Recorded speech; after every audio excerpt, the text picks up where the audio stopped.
Assalamualaikum warahmatullahi wabarakatuh. Perkenalkan, nama saya Anis Nurul Habibah dengan NIM 221F10126. Prodi Pendidikan Luar Biasa. Pada video kali ini saya akan mempresentasikan hasil resum saya setelah menonton film yang berjudul I'm Sam yang dirilis tahun 2001 untuk memenuhi tugas dari dosen pengampu Ibu Renalatama Kismawiyanti, SPD MPD. Baik, langsung saja saya akan menyampaikan tentang resum yang saya buat setelah saya melihat film I'm Sam ini. Film ini bercerita tentang seseorang yang mengalami keterbelakangan mental dan keterbatasan intelektual yang menyebabkan dia mengalami disabilitas intelektual dengan IQ 70 ke bawah, setara dengan anak berusia 7 tahun. Seseorang yang memerankan tersebut bernama Sam. Meskipun Sam mengalami disabilitas intelektual, namun Sam hidup layaknya seperti orang normal pada umumnya. Sam juga memiliki pekerjaan, istri, sekaligus teman-teman yang selalu mendukungnya. Namun sayangnya istri Sam meninggalkannya setelah melahirkan anak mereka yang bernama Lucy. Situasi tersebut yang secara tidak langsung menyebabkan Sam menjadi orang tua tunggal atau single parent untuk anaknya yang bernama Lucy dengan semua keterbatasan yang dimilikinya. Namun Sam tetap merawat Lucy dengan penuh kasih sayang. Sampai dari situ, Sam merawat anaknya yang baru lahir dengan bantuan tetangganya, yaitu seorang nenek yang lanjut usia.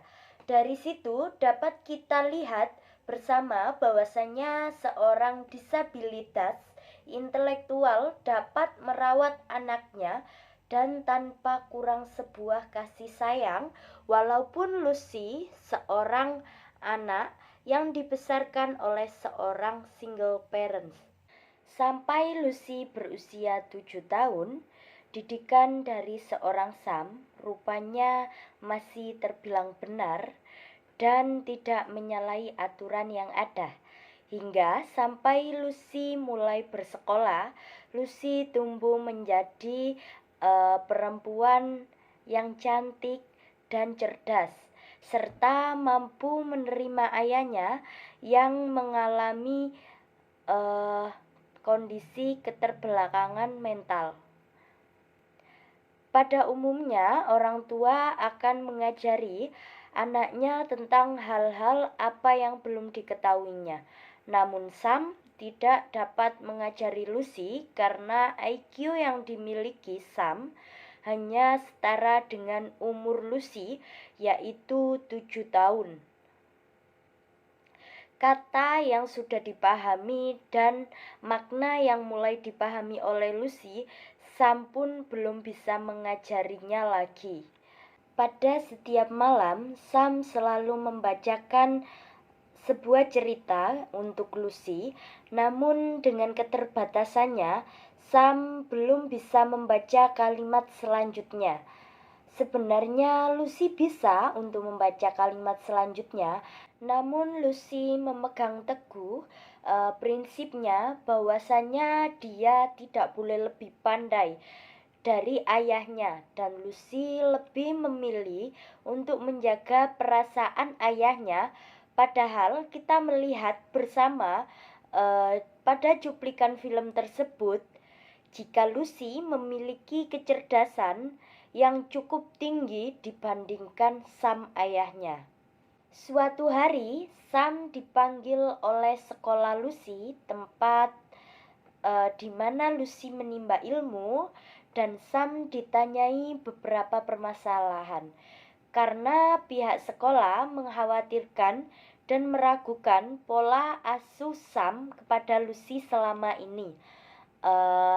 Pihak sekolah takut jika Lucy nanti tidak akan mendapatkan asuhan yang tepat dengan berada di bawah asuhan Sam. Akhirnya pihak sekolah pun menyarankan Lucy untuk diadopsi oleh orang lain atau tepatnya keluarga lain. Solusi dari sekolah itu pun ditolak oleh Sam karena Sam ingin tetap bersama putrinya, karena Sam selama ini sangat menyayanginya dengan sangat tulus. Dengan berjalannya waktu, Sam pun mengalami banyak permasalahan pada waktu yang berdekatan. Sam didata oleh pihak layanan anak. Mereka juga meragukan tentang pola didik dan pola asuh Sam untuk merawat Lucy, sehingga Lucy diminta untuk diasuh orang lain. Pada situasi itu pun Sam menolak, sehingga menyebabkan kasus ini dibawa ke pengadilan. Di pengadilan tersebut datang beberapa pihak, diantaranya adalah pihak layanan anak dan keluarga untuk menangani masalah tersebut. Sam tidak mengetahui apapun, sehingga Sam tidak meminta tolong atau lebih tepatnya meminta bantuan kepada seorang pengacara untuk membantunya. Namun kemalangan menimpa Sam. Hati Sam hancur. Ia dipisahkan dengan Lucy, putrinya yang selama ini dirawatnya dengan bergelimang kasih sayang. Lucy diasuh oleh keluarga lain dan dilarang untuk menemui ayahnya, yaitu Sam. Dia boleh bertemu, namun hanya dibatasi waktu tertentu saja. Di sini pun Sam sudah mulai terpuruk dengan keadaannya, sehingga Sam memutuskan untuk keluar dari pekerjaan yang dimilikinya. Sam sudah mulai mengurung diri, berhenti makan, bahkan Sam hanya melamun di setiap waktu karena Sam kehilangan putrinya Lucy yang amat disayanginya. Namun Sam tidak mau menyerah dan ingin mendapatkan seorang anaknya yang bernama Lucy kembali. Dengan melihat keadaan Sam yang seperti itu, pengacara yang menangani kasus itu merasa iba kepada Sam, dan dia memberi semangat kepada Sam dengan berkata bahwa Sam bisa mengambil putrinya kembali yang bernama Lucy dari keluarga asuhnya. Sam memiliki secerca harapan untuk kembali lagi bersama dengan putrinya. Sam mengusahakan segalanya untuk bisa bertemu dan memeluk kembali putrinya. Sam berusaha dengan menjadi pengasuh anjing dan berkeliling di sekitar rumah Lucy agar dapat bertemu dengan putrinya. Lalu dia mulai pindah ke sebelah rumah Lucy. Lucy yang mengetahui hal itu, dia mulai diam-diam menemui ayahnya. Hal itu pun dilakukan karena Lucy memang benar menyayangi ayahnya dengan setulus hatinya. Malam hari pun Lucy menemui ayahnya lewat jendela. Dan setelah Lucy tertidur, Lucy pun dikembalikan kepada rumah orang tua asuhnya oleh ayahnya, yaitu Sam. Setelah mengetahui itu, orang tua asuh Lucy mulai geram dan memagar jendela Lucy agar tidak dapat menemui Sam, ayah kandungnya. Tidak habis cara, akhirnya Lucy memberanikan diri untuk menemui ayahnya melalui pintu utama pada rumah tersebut. Pada akhirnya keluarga asuh Lucy menyadari jika Sam dan Lucy sangat dekat dan tidak dapat dipisahkan, dan keluarga barunya pun bermaksud untuk mengembalikan Lucy pada ayahnya yaitu Sam. Mereka akan membicarakan pada pihak layanan anak bahwa Sam menjadi orang tua yang baik dan tulus untuk menyayangi Lucy, dan akhirnya mereka dapat hidup bersama kembali. Dan pada akhirnya permasalahan ini kembali lagi ke pengadilan. Sam dengan giginya menemui pengacara bernama Rita Harrison.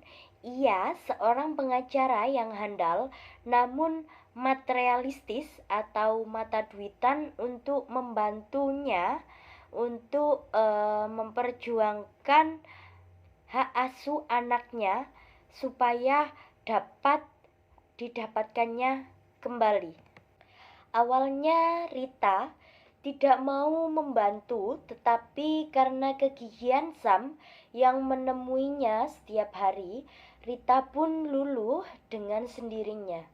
Rita bahkan mau membantu Sam untuk mendapatkan kembali hak asuhnya tanpa meminta imbalan sepeser pun. Pelajaran yang dapat kita ambil adalah kita tidak boleh melihat seseorang hanya dari penampilannya atau casing luarnya saja.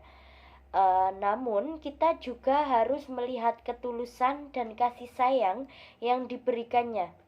Contohnya Sam, dari luar nampak sekilas jika Sam tidak mungkin bisa untuk merawat Lucy, karena kita semua mengetahui jika Sam adalah seorang yang mengalami keterbelakangan mental dan termasuk orang yang menyandang disabilitas intelektual dengan IQ di bawah 70 dan setara dengan anak berusia 7 tahun.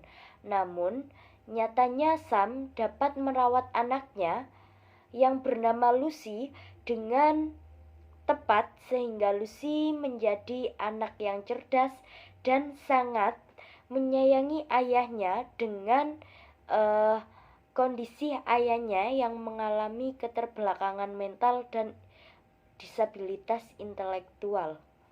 Kita perlu menyontoh kegigihan Sam dan semangat Sam untuk mendapatkan hak asuh Lucy kembali. Dan kita juga dapat menyontoh kegigihan Sam untuk memenuhi kebutuhan hidupnya dengan bekerja, meski kita semua mengetahui bahwasanya Sam adalah seseorang yang mengalami disabilitas intelektual.